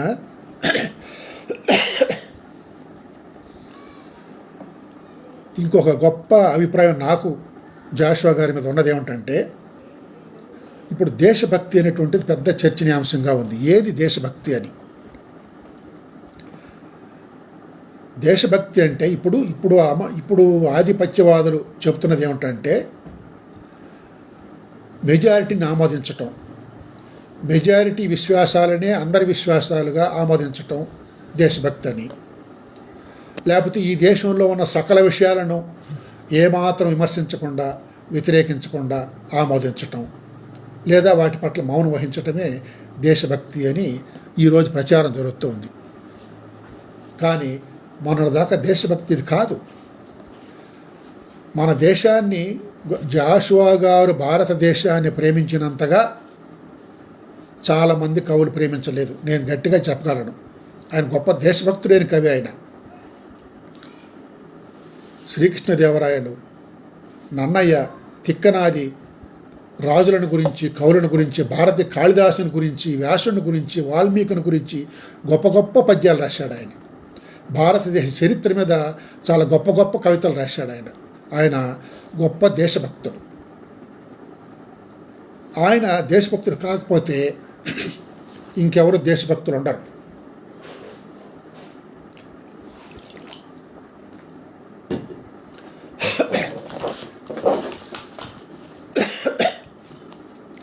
దేశారాధన అన్నాడు ఆయన. గబ్బలం కావ్యాన్ని దేశారాధన కావ్యం అన్నాడు. ఆ దేశారాధన కావ్యంలో ఏం చేశాడు? భారతదేశాన్ని అంతా చిత్రించాడు. చిత్రిస్తూ అందులో ఉన్న లోపాలను చెప్పుకుంటూ వచ్చాడు. దేశాన్ని పొగడడం ఎంత దేశభక్తో, దేశాన్ని విమర్శించడం కూడా అంతే దేశభక్తి. ఇది మనం జాషువా నుంచి నేర్చుకోవాల్సింది. మనం భారతదేశాన్ని తిట్టకూడదు, అది మన పుట్టిన దేశం అది. కానీ ఆ దేశంలో ఉన్నటువంటి వ్యవస్థ దుర్మార్గం ఉన్నప్పుడు దాన్ని విమర్శించాలి మనం. ఈ భారతదేశం ఏమిటి, ఇది ఒక పనికిమాలిన దేశం, ఇంకొక దేశం గొప్ప దేశం అంటే అది దేశభక్తుల భాగం కాదు. మనకు జన్మనిచ్చింది, మనకు బతుకునిచ్చింది. ఎలాంటి బతుకునిచ్చింది ఏంటంటే వైరుధ్యాలు ఉన్నాయి. ఒకరిని ఆకాశం నిలబెట్టింది, ఒకరిని పతాళాన్ని దొక్కేసింది. ఇది ఎవరు చేసింది ఈ పని? దేశం కాదు, వ్యవస్థ. కాబట్టి మనం వ్యవస్థను ద్వేషించాలి. గుర్రం జాషువా గారు గొప్ప దేశభక్తుడైన కవి. అదే సమయంలో ఆయన చాలా విమర్శనాత్మక కవి అని మనం గుర్తుపెట్టుకోవాలన్నమాట. ఆయన దేశభక్తిని మనం శంకించవలసిన అవసరమే లేదు. ఆయన 4 పడగల హైందవ నాగరాజు అనుండొచ్చును, విగ్రహారాధన ఖండించి ఉండవచ్చును, పూజారి వ్యవస్థను ఖండించి ఉండవచ్చును, కాలం చెల్లిన సాహిత్యాన్ని విమర్శించి ఉండవచ్చును. ఇవన్నీ కూడా ఆయన దేశభక్తుల భాగమే. మన దేశం బాగుపడాలి, మన దేశం మానవీయంగా మారాలి, మన దేశం ప్రజాస్వామికం కావాలి, మన సాహిత్యం ప్రజాస్వామికం కావాలి అనేటువంటి తపన జాషువాలో ఉంది కనుక ఆయన గొప్ప దేశభక్తుడైనటువంటి కవి. తర్వాత ఆయన ఇప్పుడు భారత మాతాకి జై అనే మాట వినిపిస్తుంది. ఆ మాట అంటేనే దేశభక్తి కింద లెక్క అవుతున్నాయి.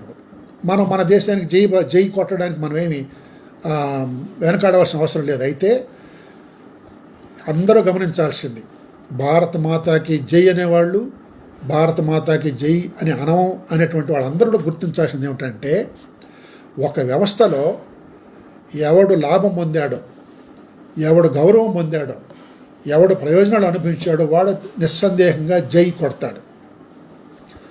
అదే సమయంలో ఈ దేశంలో ఎవడు నష్టపోయాడో, ఎవడు గౌరవానికి నోచుకోలేదో, ఎవడు ప్రయోజనాలకు నోచుకోలేదో వాడు సంకోచిస్తాడు జై కొట్టడానికి. నాకు ఈ దేశం ఏమిచ్చిందంటాడు. ప్రయోజనం పొందినవాడు జై కొట్టినట్టుగానే ప్రయోజనం పొందని వాళ్ళు కూడా జై కొట్టాలంటే అది సాధ్యమా అనేటువంటి మన ఆలోచన మనం చేసుకోవాలన్నమాట. అయినప్పటికీ జాషువా భారత మాత అనే మాటను వాడాడు. బహుశా ఆయన కన్నా ముందు తెలుగు కవులు ఎవరు కూడా భారత మాత అనేటువంటి మాటను వాడినట్టుగా నాకు తెలియదు. 1926లోనే ఆయన భారత మాత అనేటువంటి కవితను రాశాడు. అదొక్కటి నేను ఆ పద్యం మాత్రం వినిపిస్తాను. చాలా శేష పద్యం, అది పెద్ద పద్యం అది. కాబట్టి మనం ఆయనను చాలా మహిమాన్వితులైనటువంటి కవిగా మనం గుర్తించాలన్నమాట.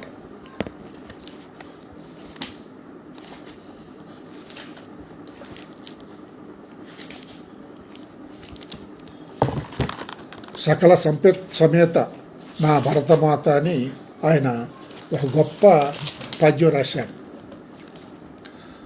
సగర మాంధాత్రాది షట్చక్రవర్తుల అంకసీమల నిలిచినట్టి సాధ్వి. సగర మాంధాత్రాది షట్చక్రవర్తుల అంకసీమల నిలిచినట్టి సాధ్వి. కమలనాభుని వేణుగాన సుధాంబుధి మునిగి తేలిన పరిపూత దేహ. కాళిదాసాది సత్కవి కుమారులుగాంచి కీర్తినందిన పెద్ద గేస్తురాలు. బొద్ధాది ముని జనంబుల తపంబున మోదబాష్పములు విడిచిన భక్తురాలు. సింధు గంగానదీ జలక్షీరం ఎప్పుడు కురిసి బిడ్డలు పోషించుకొనుచునున్న పచ్చి బాలంతరాలు మా భరతమాత. మాతలకు మాత, సకల సంపత్ సమేత అని the concept of Bharatmata, Indian mother of India అనేటువంటి కాన్సెప్ట్ని 1926లోనే, అంటే ఆయన 86 సంవత్సరాల క్రితమే ఆ కాన్సెప్ట్ను కవిత్వంలోకి ప్రవేశపెట్టాడు. అప్పుడు స్వాతంత్రోద్యమ కవిత్వం మూలక దశలో ఉంది. 1907 ప్రాంతాల నుంచి మన స్వాతంత్రోద్యమ కవిత్వం మొదలైంది. ఆయన దేశభక్తుడు కాకపోతే ఇంకేమవుతాడు? ఆయన కన్నా మించిన దేశభక్తుడైన కవి ఇంకొకడు లేడని గట్టిగా మనం భావించవచ్చు. ఆయన స్వాతంత్రోద్యమాన్ని హృదయదగ్నంగా ప్రేమించాడు, ఆహ్వానించాడు.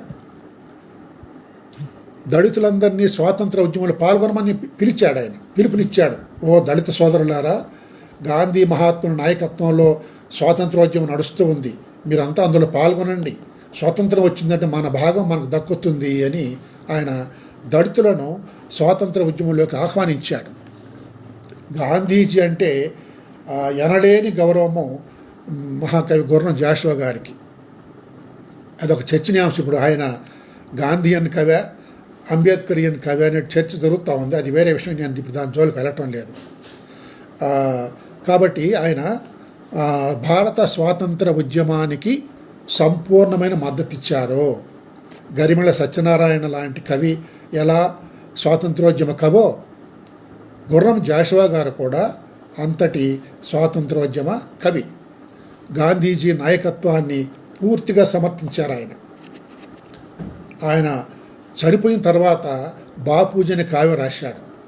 నేతాజీ చనిపోతే సుభాష్ చంద్రబోస్ చనిపోతే నేతాజీ అనే కావ్యం రాశారు. ఇంత 2 కావ్యాలు రాసిన కవి దేశభక్తుడైన కవి కాకపోతే మరి ఏమవుతాడు? గొప్ప దేశభక్తుని కవి ఆయన. స్వాతంత్ర్య ఉద్యమానికి సంపూర్ణ మద్దతు ఇచ్చినటువంటి జాషువా స్వాతంత్రం వచ్చిన తర్వాత తాను ఆశించినటువంటి మార్పు రాలేదు. జాషువా గారు ఏమిటి, 1947 ఆగస్టు 15న స్వాతంత్రం వస్తే 1948 ఆగస్టు 15న ఆరుద్ర విజయవాడ ఆకాశవాణి కేంద్రం నుంచి ఒక కవిత చదివాడు. ఆగస్టు 15 అనే కవిత చదివారు. ఆ కవితలోనే ఆ కవిత ఎలా ముగుస్తుందంటే, మన స్వాతంత్ర్యం ఒక మేడిపండు, మన దారిద్ర్యం ఒక రాచపుండు అన్నారు ఆయన. ఇదేదో ఆయన దేశభక్తుడు కాకపోవడం వల్ల కాదు. వీళ్ళంతా స్వాతంత్ర ఉద్యమాన్ని ఆహ్వానించిన వాళ్ళే.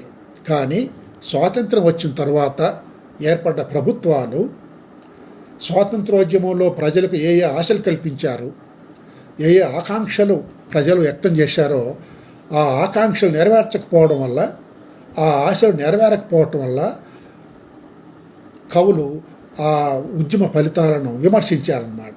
మన దారిద్ర్యం ఒక రాచపుండు, మన స్వాతంత్ర్యం ఒక మేడిపండు అన్నాడంటే, ఆ క్రమంలో గుర్రం జాషువా గారు కూడా బహుశా 3 ఏళ్ళు అయినప్పటి నుంచి ఈయన పొలిటికల్ క్రిటిసిజం మొదలుపెట్టాడు, రాజకీయ విమర్శ మొదలుపెట్టాడు. స్వాతంత్రం ఎవరికి వచ్చింది, తెల్లదొరలు తిన్నారని మనం అంతా తిట్టాము, ఇప్పుడు నల్లదొరలు తినకుండా మనం కాపాడుకోవాలి దేశాన్ని అన్నాడు ఆయన. మా కొద్దీ తెల్లదొరతనము అని గరిమళ్ళ పాడితే, మా కొద్దీ నల్లదొరతనం కుసుమధర్మన్న పాడాడు. స్వాతంత్రం వచ్చిన తర్వాత జాషువా తెల్లదొరలు తిన్నారని కదా మనం తరివేసింది వాళ్ళని, నల్లదొరలు తింటున్నారు ఇప్పుడు అని ఎగతాళి చేశాడు అన్నమాట. చీకటి మార్కెట్లు, చీకటి బజారు. స్వాతంత్రం వచ్చినని సభలే చేసి సంబరపడగానే సరిపోదు అని సీసీ చెప్పినట్టుగానే జాషువా గారు కూడా చీకటి బ్లాక్ మార్కెట్ల గురించి ప్రస్తావించారు ఆయన. వెనుకటోడే మేలని కూడా అన్నాడు ఒక సందర్భంలో, వాళ్లే మేలుగా ఉంది ఎళకన్నా కూడా అన్నాడు ఆయన. కాబట్టి స్వాతంత్రం వచ్చిన తర్వాత నెహ్రూ గారి పరిపాలన కాలంలోనే మళ్ళీ ఇందిరాగాంధీ లేదా తర్వాత వచ్చిన వాళ్ళ గురించి మాట్లాడేది ఆయన. నెహ్రూ మీద గౌరవంతోనే ఆ సమయంలోనే రావాల్సిన మార్పులు రావటం లేదు అని ఆయన విమర్శించడానికి వెనుకాడలేదు. ఆయన రాజకీయ నాయకుల మీద కవిత్వం రాశాడు. నెహ్రూ మీద రాశారు, ఇందిరాగాంధీ మీద రాశారు, నీలం సంజయ్ రెడ్డి మీద రాశారు, చాలామంది నాయకుల మీద కవితలు రాశారు. కానీ సంఘ దృష్టికి వచ్చినప్పుడు, సామాజిక దృష్టికి వచ్చినప్పుడు మాత్రం దేనిని ఉపేక్షించలేదు, ప్రధాని విమర్శిస్తూ వచ్చారన్నమాట. గాంధీజీ అంటే ఎనలేని గౌరవం. గాంధీ గారికి ఏమో ఈ వర్ణ వ్యవస్థ చాలా గొప్పది. గాంధీ గారిని అంతగా గౌరవించే జాషువాకి అది చాలా నికృష్టమైంది. వర్ణ వ్యవస్థ విషయంలో ఆయన అంబేద్కర్ వైపు ఉన్నాడు, రాజకీయంగా శాంతి అహింస లాంటి వాటిలోనే గాంధీ వైపు ఉన్నాడు అన్నమాట. అంబేద్కర్ గారు కూడా అహింసావాదే, కానీ ఆనాడు బాగా ప్రొజెక్ట్ అయిన నాయకుడు గాంధీ కనుక ఈయన గాంధీ మార్గంలో ప్రయాణించాడు. 1966 ప్రాంతాల్లో కూడా ఆయన గాంధేయవాద కవి కాదు అనే మిత్రులు ఆలోచించాల్సింది ఏమిటంటే, ఆయన అంబేద్కర్ మరణించినప్పుడు ఒక ఖండిక బాష్ప సందేశం రాసి వదిలేశాడు. అక్కడక్కడ గబ్బిరముల వాటిల్లో అంబేద్కర్ మీద కొన్ని పద్యాలు రాశారు. బాపూజీ మరణించినప్పుడు బాపూజీ కావ్యం రాశాడు. ఇది అలా ఉంచుదాం మనం. 1966 ప్రాంతాల్లో కూడా మహాత్ముని చెప్పుల జాడలోన కాలాడ చరించదని అన్నాడు ఆయన. మహాత్ముని చెప్పుల జాడలోన కాలాడ చరించదని అన్నాడు. అంటే గాంధీ అంటే ఆయనకి ఎంత గౌరవం ఉందో చెప్పడానికి నేను ఉదాహరిస్తున్నాను అన్నమాట. ఆయన గాంధీ అని కవి కాదు అనడానికి ఇవన్నీ మనకు అడ్డుపడుతున్నాయి. ఇది మన మిత్రులు గమనించాలని కోరుతూ ఉన్నాను. అప్పటికే ఆయన స్వాతంత్రాన్ని ఆహ్వానించాడు. స్వాతంత్రం తర్వాత రావాల్సిన మార్పులు రాకపోతే విమర్శించడానికి వెనుకాడలేదు అని నేను చెప్పదలుచుకున్నది. ఇది రచయితలో ఉన్నటువంటి, కవిలో ఉన్నటువంటి ఒక నిజాయితీ. ఆయన ద్వంద్వ ప్రవృత్తి కాదు.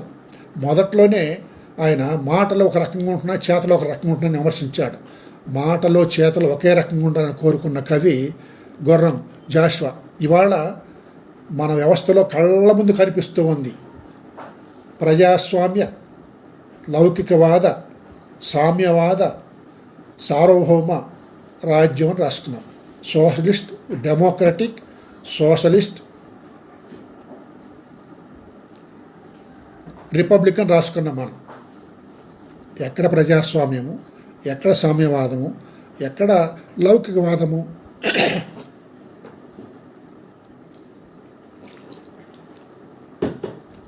ఒకడు సోషలిజం అనే మాట తీసేయాలంటాడు, ఇంకొకడు వచ్చి ఈ సెక్యులరిజం అనే మాట తీసేయాలి రాజ్యాంగంలోంచి అంటాడు, ఇంకొన్నాళ్ళకి ఈ డెమోక్రసీ అనే మాట కూడా తీసేయాలంటాడు. అంటే ప్రమాణం చేసేటప్పుడేమో రాజ్యాంగం మీద ప్రమాణం చేసి పదవుల్లో అధికారంలోకి వస్తున్నారు, అధికారంలోకి వచ్చినప్పటి నుంచి రాజ్యాంగం తుంగలో దొక్కుతున్నారు. ఇది ద్వంద్వ ప్రవృత్తి అన్నమాట. జాషువాలో ద్వంద్వ ప్రవృత్తి లేదు. హిపోక్రట్ కాదు ఆయన, మంచో చెడో గంట కొట్టినట్టు చెప్తాడనమాట. అది కవిగా ఆయన గొప్పతనం. తర్వాత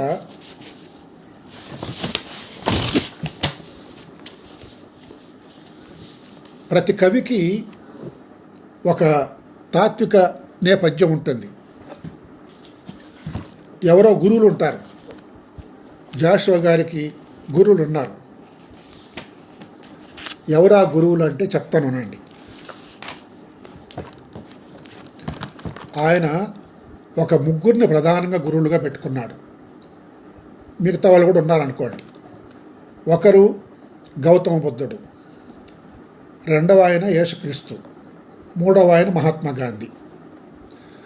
చాలా చోట్ల ఈ ముగ్గురిని పేర్కొంటూ వస్తాడు ఆయన. మరికొన్ని చోట్ల డాక్టర్ అంబేద్కర్ని ప్రస్తావిస్తాడు. ఇది ఆయన తాత్విక నేపథ్యం. మనకు నన్నయ్య ఉన్నాడు. నన్నయ్యకి తాత్విక నేపథ్యం మనుస్మృతి. ప్రాచీన తెలుగు వాళ్ళందరికీ తాత్విక నేపథ్యం మనుస్మృతి, తాత్విక సిద్ధాంతం అన్నమాట అది. ఇప్పుడు మనకు అభ్యుదయ కవులు, విప్లవ కవులు ఉన్నారు. వాళ్ళకి మార్క్సిజం తాత్విక సిద్ధాంతం. జాషువా గారికి ఎవరున్నారంటే గౌతమ బుద్ధుడు, యేసుక్రీస్తు, మహాత్మా గాంధీ. చాలా చోట్ల ఆయన కవిత్వంలో ఈ ముగ్గురిని పేర్కొంటూ ఉంటాడు. ఒక్కటి వినిపిస్తాను మీకు నేను. ఒక త్యాగమూర్తి ప్రేమకు పాదులు వనరించి స్వీయ రక్తమును వర్షించినాడు. ఒక త్యాగమూర్తి ప్రేమకు పాదులు వనరించి స్వీయ రక్తమును వర్షించినాడు, యేసుక్రీస్తు. ఒక మహాత్ముడు స్వేచ్ఛకు ప్రాణమర్పించి మై మీద బట్టతో బ్రతికినాడు, గాంధీజీ. ఒక రాచవాడు అంటే గౌతమ బుద్ధుడు, ఒక రాచవాడు అహింసకు సర్వరాజ్యము విడనాడి భిక్షకు నడిచినాడు అని ఈ ముగ్గురిని చాలా ఆయన మనకేదో పోతన చెప్పినట్టుగా ఏదో నోరు నవ్వంగా హరికీర్తి నుడివడేని అన్నట్టుగా ఈయన నోరు నవ్వంగా ఈ త్రిమూర్తులు పేర్కొంటూ ఉంటాడు. కాబట్టి ఈయనకు ఉన్నటువంటి తాత్విక నేపథ్యం ఏంటంటే గౌతమ బుద్ధుడు, యేసుక్రీస్తు, మహాత్మా గాంధీ. శాంతి, అహింస, కరుణ, ఇది ఆయన తాత్విక సిద్ధాంతం. అలాగే కొన్ని సమయాల్లో రామకృష్ణ పరమహంసను కీర్తించాడు, వివేకానందుని కూడా కీర్తించాడు. ఆయన వాళ్ళని వ్యతిరేకించలేదు. అంటే మార్పును ఏమాత్రం కోరేవాళ్ళైనా వాళ్ళని ఆయన గౌరవించాడు అనేది మనం గుర్తించాల్సిన విషయం. మనం పలానా కులం వాడిని తీసి అంటాం. ఆ కులం వాళ్ళు ప్రోగ్రెసివ్ ఎంత, నాన్ ప్రోగ్రెసివ్ ఎంత చూడం మనం. యాంత్రికతకు శత్రువు జాషువా. కాకతాళీయతకు, యాంత్రికత కంటే ఒక వ్యక్తిని ఇలా అనుకోవడం అన్నమాట. మంచి చెడు చూసి ఎక్కువగా మంచి ఉంటే స్వీకరించడం, చెడు ఉంటే వ్యతిరేకించడం, ఇది ఆయన పద్ధతి. తర్వాత ఆయనకు తెలుగు భాష అంటే ఎనలేని గౌరవం అని చెప్పాను నేను. మాది కలికి తెలుగు కులం అని చెప్పుకున్నాడు. తెలుగుకు ఆయన ఏమంటాడంటే, తెలుగు భాష అంటే ఆయనకి ఎంత గౌరవం అంటే, తాజ్మహల్ సౌందర్యాన్ని వర్ణించాలి ఆయన. 56 అక్షరాలున్న తెలుగు భాషకు సాధ్యం కాకపోతే తాజ్మహల్ సౌందర్యాన్ని వర్ణించడం ఇంకా ఏ భాషకు శక్తి లేదు అంటాడు. 56 అక్షరాలున్న తెలుగు భాషకి సాధ్యం కాకపోతే తాజ్మహల్ సౌందర్యాన్ని వర్ణించడం ఇంకా ఏ భాషకు సాధ్యం కాదంటాడు.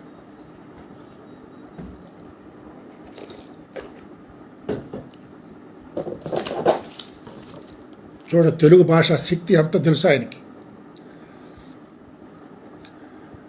ఈ తెలుగు భాషను గురించి చాలా పద్యాలు ఉన్నాయి. ఇప్పుడు అవన్నీ నేను చెప్పబోవటం లేదు. తాజ్మహల్ నిర్మాణంలో ఆయన కల్పన చేశాడు.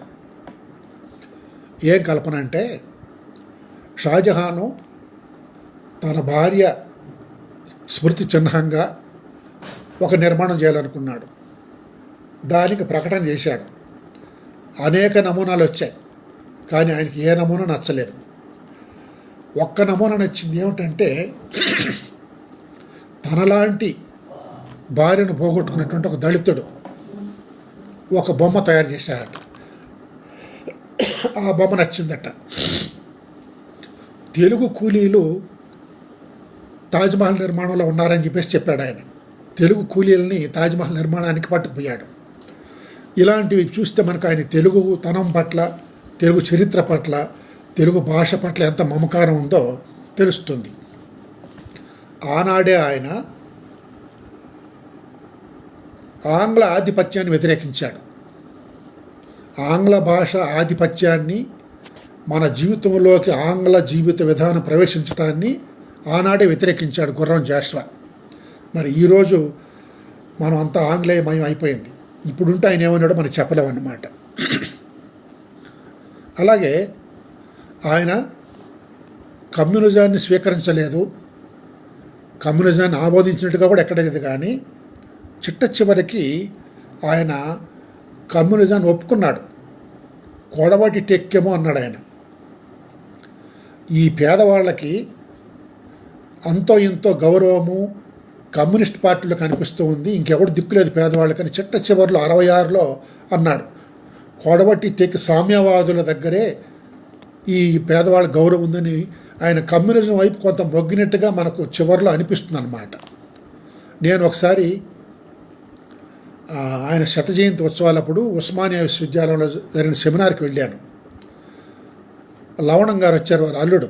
ఆయన అడిగాను, సార్ మరి జాషువా గారు చివరికి ఆస్తికుడా నాస్తికుడు అంటే చివరికి నాస్తికుడు అయ్యాడండి అని చెప్పేసి ఆయన చెప్పాడు. అదొకటి. తర్వాత ఆయన కమ్యూనిజం ఒప్పుకోవడం నాకు వ్యక్తిగత ఒక మార్క్సిస్ట్గా నేను చాలా సంతోషపడుతున్నాను. అయితే ఆయన చాలా శాంతి కాముకుడు. గాంధీ, జీసస్సు, బుద్ధుడు ఎందుకు ఆయనకి ఇష్టం అంటే వాళ్ళంతా శాంతి కాముకులు కనుక.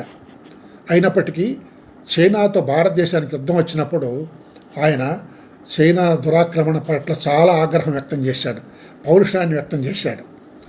బౌద్ధాన్ని తన కవిత్వం అంతా నింపాడు. ఆయన గౌతమ బుద్ధుడి మీద చాలా పద్యాలు రాశాడు. ఆయన బిరుదులు తీసుకున్నాడు. నవయుగ కవి చక్రవర్తి అని, కవి కోకిలని, కళాప్రపూర్ణ అని బిరుదులు తీసుకున్నాడు. పదవులు ఆమోదించాడు, ఎమ్మెల్సీ అయ్యాడు, ఇదంతా అయ్యాడు. ఇవన్నీ అవుతూ ఉంటే కూడా ఆయన అంటే పాలక వర్గంలో భాగస్వామి కాలేదు, కానీ పాలక వర్గం ఇచ్చే సౌకర్యాలు పొందాడు ఆయన. ఇది కూడా మనం జాగ్రత్తగా గుర్తించాల్సిన అంశం ఏంటంటే పాలక వర్గము ఆయన ప్రతిభను, ఆయన వ్యుత్పత్తిని, ఆయన గొప్పతనాన్ని గౌరవించి ఇచ్చినటువంటి గౌరవాలను స్వీకరించాడు. ఆయన స్వీకరించేంత మాత్రాన ఆయన పాలకులకు గులాం కాకుండా పోయాడు, నిలబడ్డాడు, తన వ్యక్తిత్వాన్ని నిలుపుకున్నాడు అనేది మనం గుర్తించాలి. ఆయన పుస్తకాలన్నీ, ఆయన చాలా పేదవాడు కనుక, సామాన్యుడు కనుక పుస్తకాలన్నీ ప్రబంధ కవుల్లాగా సంపన్నులకు అంకితం చేస్తూ వచ్చాడు. ఆ పుస్తకాలకు ఆర్థిక సహాయం చేసిన వాళ్ళ మీద పద్యాలు రాశాడు. అంత మాత్రం చేత ఆయన వాళ్ళకు లొంగిపోయినట్టు కాదు. అది కేవలం కవిత్వంలో మాత్రం ఎప్పుడూ నిరంతరం ఆయన సామాజిక వాస్తవికతని చెప్పుకుంటూ వచ్చాడు. అందుకోసం ఆయన అమ్ముడు పోయిన కవి కాదు అని చెప్పడం నా ఉద్దేశం. ఆయన అమ్ముడు పోయిన కవి కాదు. తర్వాత ఆయన కోరుకునేది ఏమిటంటే కులాల కుమ్ములాట లేని వ్యవస్థ, మతాల మారణకాండ లేని వ్యవస్థ, ఆర్థిక అసమానత లేనటువంటి వ్యవస్థ, రాజకీయంగా అవినీతి లేని వ్యవస్థ. ఎన్నికల్లో ఎప్పుడు 1952 తొలి అసెంబ్లీ ఎన్నికలప్పుడే ఆయన రాజకీయాలలో ఎన్నికల సమయంలో డబ్బు పాత్రను తీవ్రంగా విమర్శించాడు. అప్పుడు ఎంత ఇచ్చుంటారు, నీకు ఇచ్చుంటే ఓటుకు ఒక అణా ఇచ్చేవాళ్ళు. అప్పుడు అణా అనేది ఇప్పుడున్న పిల్లలకి కూడా తెలియదు. కానీ ఇప్పుడు ఎంత ఒక ఓటు విలువ మనం పేపర్లో చూస్తున్న ఎన్నికలు వచ్చినప్పుడు వాళ్ళే బయట వేసుకుంటున్నారు అన్నీ. అంటే ఆయన ఏ దుర్మార్గాన్ని విమర్శించాడో ఆ దుర్మార్గం బలిసిపోయింది. వాళ్ళ ఎన్నికలలో డబ్బు ప్రాధాన్యాన్ని ఆయన విమర్శిస్తే డబ్బు ప్రాధాన్యం పెరిగిపోయింది వాళ్ళ. కాబట్టి ఆయన కవిత్వం కాలం చెల్లింది కాదు, పురోగమిస్తూ ఉంది. ఇంకా ఆ కవిత్వం ప్రాసంగికత కలిగి ఉందని నేను చెప్పదలుచుకుంటున్నాను. కాబట్టి ఎన్నికలలో డబ్బు పాత్రను పూర్తిగా తిరస్కరించాడు ఆయన. దానిని ఎవడు నిర్మూలిస్తాడు ఇవాళ మనకు? కాబట్టి అన్ని రంగాలలో కూడా కులాధిపత్యాన్ని వ్యతిరేకించాడు ఆయన. సాంఘికంగా వివక్ష లేని సమాజం, రాజకీయంగా అవినీతి లేని సమాజం, ఆర్థికంగా అసమానత లేని సమాజం, ఇది ఆయన కోరుకున్నట్టు వ్యవస్థ. సారాంశంలో అందమైన భారతదేశం ఆయన స్వప్నం. విగ్రహారాధన వ్యతిరేకించాడు. విగ్రహాలను పూజిస్తూ ఒక విచిత్రమైన విషయాన్ని బయటపెట్టాడు ఆయన. విగ్రహాలను తయారు చేసే వాళ్ళని అవమానిస్తున్నారు, విగ్రహాలను పూజిస్తున్నారు. నరుని కష్టపెట్టి నారాయణుని కొలిచేటువంటి ఒక దుర్మార్గమైన వ్యవస్థను ఆయన తీవ్రంగా విమర్శించాడు. శ్రమ దోపిడీని వ్యతిరేకించాడు. సౌందర్య దోపిడీని, పిరదవసి కావ్యంలో సాహిత్య దోపిడీ జరిగింది, దాన్ని వ్యతిరేకించాడు. ఆంధ్ర రాష్ట్రం ఏర్పడినప్పుడు పరవశించిపోయాడు ఆయన. కర్నూలు రాజధాని అయినప్పుడు కృష్ణమ్మకు మొరపెట్టుకున్నాడు, అమ్మ కృష్ణ రాయలసీమ కరువుతో సతమతం అవుతోంది, ఆ రాయలసీమ కరువు తీర్చిరామ్మా అని చెప్పి కృష్ణానది మొరపెట్టుకున్నాడు జాషువా. అలాగే ఆంధ్రప్రదేశ్ ఏర్పడినప్పుడు నేను హైదరాబాద్ వాడిని చెప్పుకున్నాడు. కవి ఎంత ఫ్లెక్సిబుల్గా ఉన్నాడో మనం ఆలోచించుకోవడానికి ఇదన్నీ అవసరం అన్నమాట. శ్మశానం మొదలుకొని ఆయన చాలా అంశాలు కవితలు రాశాడు, కానీ స్వర్గ నరకాల మీద మాత్రం రాయలేదు ఆయన.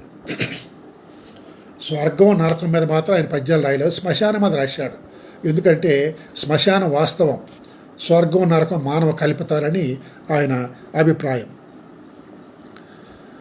కళకు జాషువా ప్రతిపాదించిన మరొక ముఖ్యమైన అంశం ఏమిటంటే కళకు కులానికి సంబంధం లేదు. కళకు కులానికి సంబంధం లేదు. కళలు మోహించుట ఒక కులీనుడనే కాదు అన్నాడు ఆయన. కులము లేదన్న వాణిని కూడా వలచు అన్నాడు. కళ అనేటువంటిది ఒక వ్యక్తి యొక్క నైపుణ్యం. కులాన్ని బట్టి నైపుణ్యం ఉండదు.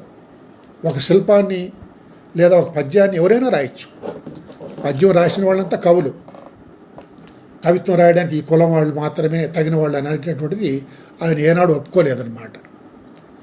దీని మీద చాలా ఉన్నాయి. ఎక్కడెక్కడ ఆయన అవమానాలు పొందాడు, ఆ చరిత్ర అంతా ఇప్పుడు నేను చెప్పబోవటం లేదు. కాబట్టి ఆయన కళకు కులానికి సంబంధం చెప్పటాన్ని పూర్తిగా వ్యతిరేకించాడు.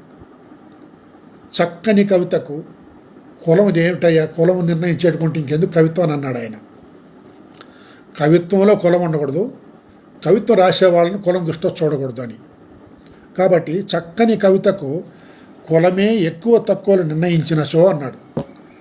ఇందాక నేను మొదట్లో చెప్పాను, ఉపమ కలిగిన శయ్యల నొప్పి ఉన్న అనేటువంటి కవితలో వాడు కులానికి కవిత్వానికి లింక్ పెట్టాడు. ఆ లింకును తెగ్గొట్టాడు జాషువా అన్నమాట. అది ఆయన నిర్వహించిన చరిత్రాత్మక పాత్ర. నన్నయ్య మొదలుకొని తిరుపతి వెంకట కవుల దాకా ఏ కవిని అవమానించలేదు ఆయన, గౌరవించాడు. కానీ వాళ్ళు కోరుకున్న వ్యవస్థ మీద మాత్రం విమర్శ పెట్టాడు. ఆంధ్రుడను నేను అని గర్వంగా చెప్పుకున్నాడు. శేషపద్యాలు రాశాడు, ఆంధ్రుడను నేను అని. అమ్మా అలసాని పెద్దన, పెంగళేశ్వరన్న, తెనాలి రామకృష్ణుడు వీళ్ళంతా కవిత్వం రాస్తున్న కాలంలో నాకు చోటు దక్కకపోయింది కదమ్మా, నన్ను ఎలా నువ్వు మర్చిపోయావమ్మా బాబు ఆంధ్రీ అని ఆంధ్రమాతను ఆయన ప్రశ్నించాడు. గౌరవించడానికి వెనకాడలేదు, ప్రశ్నించడానికి వెనకాడలేదు. ఇది ఆయన చాలా జాగ్రత్తగా అర్థం చేసుకోవాలి ఈ విషయంలో. ఆ ఆంధ్రమాతను పొగిడాడు కదా, ఆయన సంప్రదాయవాది అనుకోకూడదు. నువ్వు ఆంధ్రమాతను ధిక్కరిస్తావా, నువ్వు పనికిమాలుడు అనుకోవడానికి లేదు. చాలా బ్యాలెన్స్డ్గా మాట్లాడతాడు ఆయన. అంబేద్కర్ లండన్ వెళ్ళినప్పుడు ఆయన్ని ప్రశంసించాడు. వివేకానందుడు చికాగో వెళ్ళినప్పుడు ఆయన్ని ప్రశంసించాడు. తాజ్మహల్ సౌందర్యాన్ని చూసి ఆయన పరవశించిపోయాడు. ఇందాక నేను చెప్పాను, తెలుగు భాషకు సాధ్యం కాకపోతే దాన్ని వర్ణించడం ఇంకొక భారతీయ భాషకు సాధ్యం కాదన్నాడు. అంటే జాషువా ఈ భారతీయ సామాజిక వాస్తవికతలో నిచ్చెన మెట్ల సమాజం లాంటి వ్యవస్థలో పుట్టి అవమానాలు భరించి తనను తాను ఓదార్చుకుంటూ తన చుట్టూ ఉన్న వాళ్ళని కూడా ఓదార్చాడు. అది ఆయన గొప్పతనం. తనను తాను ఓదార్చుకున్నాడు, అందరినీ ఓదార్చాడు, సమాజాన్ని ఓదార్చాడు. అది ఆయన గొప్పతనం. ఆయనకు ఇందాక నేను చెప్పినట్టుగా 2 గురువులు, ఆకలి, అంటరానితనం. దీని ద్వారా ఆయనలో ప్రతిఘటనా శక్తి పెరిగిందే కానీ సహనంతో ప్రతిఘటించాడనమాట. కాబట్టి జాషువా మార్క్సిజం చెప్పిన 2 ప్రపంచాలు, సంపన్నుడు, పేదవాడు, పీడకుడు, పీడితుడు, ఈ విషయము జాషువా అనాథ కావ్యంలో చెప్పాడు. 1934లోనే అభ్యుదయ కవిత్వం మొదలవుతున్న రోజుల్లోనే ఆయన అనాథ కావ్యంలో 2 ప్రపంచాలు, ఒకడు ఈ పెద్దమ్మ చిన్నమ్మ తీసుకున్నాడు, లక్ష్మీదేవి తర్వాత ఈ జ్యేష్ఠాదేవి తీసుకొని చెప్పి ఇలా 2 ఉన్నారు ఈ సమాజాన్ని గుర్తించాడు, వర్గ సమాజాన్ని గుర్తించాడు ఆయన. ఆ వర్గాలను ఆ, ఆయన వ్యతిరేకించాడు, విమర్శించాడు. అలాగే మనుషుల్ని నిరాదరించి విగ్రహాలను పూజించడాన్ని వ్యతిరేకించాడు. మా వేమన కనుక బతుకున్నప్పుడు ఎవడు తిండి పెట్టలేదు వేమనకి, ఇప్పుడు ఆయన సమాధుల మీద పొర్లిస్తున్నారని చెప్పి తిట్టాడు. ప్రతిమల పెళ్లి చేయుటకు 100,000 వేయింతురు కానీ అని చెప్తూ బొమ్మలకు పెళ్ళిళ్ళు చేస్తారు, మనుషులు తిండి పెట్టరు. 33 కోట్ల దేవతలు ఎగబడ్డ దేశమున పేదల క్షుత్తులు ఆరుని అని చెప్పేసి ఆయన విమర్శించాడు. కాబట్టి మహాకవి గుర్రం జాషువా తన 50 సంవత్సరాల సాహిత్య జీవితంలో ఏ సాంఘిక, ఆర్థిక, రాజకీయ, సాంస్కృతిక పరిస్థితులను విమర్శించారో అవి ఇంకా కొనసాగుతూనే ఉన్నాయి. సాంఘిక వివక్ష కొనసాగుతూనే ఉంది, ఆర్థిక అసమానత్వం కొనసాగుతూనే ఉంది, రాజకీయ అవినీతి కొనసాగుతూనే ఉంది, సాంస్కృతిక ఆధిపత్యం కొనసాగుతూనే ఉంది. అందుకోసం ఈ 4 ఆధిపత్యాలు నశించేదాకా, నిర్మూలింపబడేదాకా గుర్రం జాషువా సాహిత్యానికి ప్రాసంగికత ఉంటుంది. మనం సమాజాన్ని మార్చాలనుకుంటే మార్క్సిస్టులు కానీ, గాంధీస్టులు కానీ, అంబేద్కరిస్టులు కానీ గుర్రం జాషువాని చదవకపోతే వాళ్ళు అసమగ్ర పాఠకులు అవుతారు. సమగ్ర పాఠకులు కావాలంటే తెలుగు వాళ్ళు గుర్రం జాషువాని చదవాలి. ఆ మహాకవి వర్ధంతి సందర్భంగా నేను ఇప్పటిదాకా జాషువాని చదవని పాఠకులందరినీ వినయంగా ప్రార్థిస్తున్నది ఏమిటంటే, మిత్రులారా, మీరంతా జాషువాని చదవండి. మనం మారచ్చు, ఇతరులు మార్చవచ్చు. ఆయన పద్యాలు, ఆధునిక కాలంలో పద్యాలు రాసిన వాళ్ళు 2 రకాల వాళ్ళు: పాషాణ పద్యాలు రాసిన వాళ్ళు, ప్రజా పద్యాలు రాసిన వాళ్ళు. కవిత్వాన్ని, సమాజాన్ని మాత్రమే కాకుండా కవిత్వాన్ని కూడా ప్రజాస్వామీకరించినటువంటి కవి గుర్రం జాషువా. అయితే మనకు ఒక ప్రశ్న వేయచ్చు. 1935 ప్రాంతాల నుంచి తెలుగులో వచన కవిత్వం వచ్చింది. వచన కవిత్వం ప్రజాస్వామిక కవిత్వంగా పేరు పొందింది. ఆ ప్రజాస్వామిక కవిత్వ రూపాన్ని జాషువా స్వీకరించలేదు. ఉత్తబిత్తల కవిత్వం అన్నాడు ఆయన, తోకబీగుడు కవిత్వం అన్నాడు. ఎందుకన్నాడంటే ఆయనకు పద్యం అనేటువంటిది కలకాలం, చాలా ఏళ్ల పర్యంతము పద్యం ఒక చిన్న సామాజిక వర్గం చేతిలో ఉండిపోయింది, చదువుకున్న వర్గం చేతిలో ఉండిపోయింది. ఇప్పుడు వీళ్ళు చదువుకున్నారు, పద్యం రాసే అవకాశం వస్తే నేను కూడా పద్యం రాయగలను, పద్యం నన్ను రాయనివ్వండి, నేను కూడా రాయగలను, మీకన్నా అందంగా రాయగలను అని ఆయన పద్యానికి కట్టుబడ్డాడు. విప్లవ సాహిత్యం పుట్టేటప్పటికి వచన కవిత్వం మహా ఉధృతంగా వస్తూ ఉంది, కానీ వచన కవిత్వం వ్యతిరేకించాడు, పద్యానికి కట్టుబడ్డాడు ఆయన. అది కేవలము పద్యం ద్వారా వర్ణ వ్యవస్థను వైభవీకరించేటువంటి వాళ్ళను వ్యతిరేకించడానికి, శత్రు ఆయుధంతోనే శత్రువు మీద యుద్ధం చేయడానికి ఆయన పద్యాన్ని వాడుకున్నాడు. అటువంటి మహాకవికి నమస్కరిస్తూ సాహిత్య స్రవంతి ఇవాళ నన్ను ఆహ్వానించి మాట్లాడించినందుకు ధన్యవాదాలు చెప్తూ సెలవు తీసుకుంటున్నాను. నమస్తే.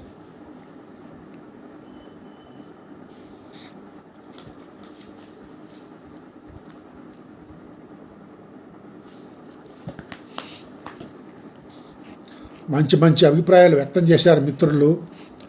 వాళ్ళందరికీ నేను హృదయపూర్వకంగా ధన్యవాదాలు చేస్తున్నాను. మా వియ్యంకులు దాసరి దేవదానం గారు మొదలుకొని కొమ్మవరపు విల్సన్ రావు, రవికిరణ్, అలాగే మా మిత్రుడు ప్రొఫెసర్ రెడ్డప్పరెడ్డి, లక్ష్మణ్ గారు, ఇలాంటి వాళ్ళంతా తమ అభిప్రాయాలు, ప్రశంసలు ఇక్కడ చూపించారు. వాళ్ళందరికీ నేను ధన్యవాదాలు చెబుతూ ఉన్నాను.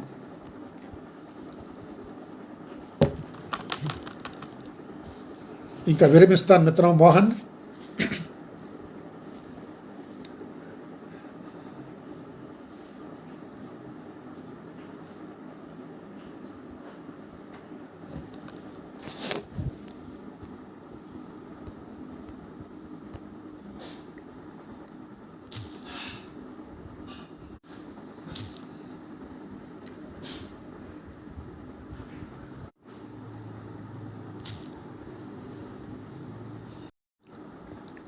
బుజ్జి రానన్న.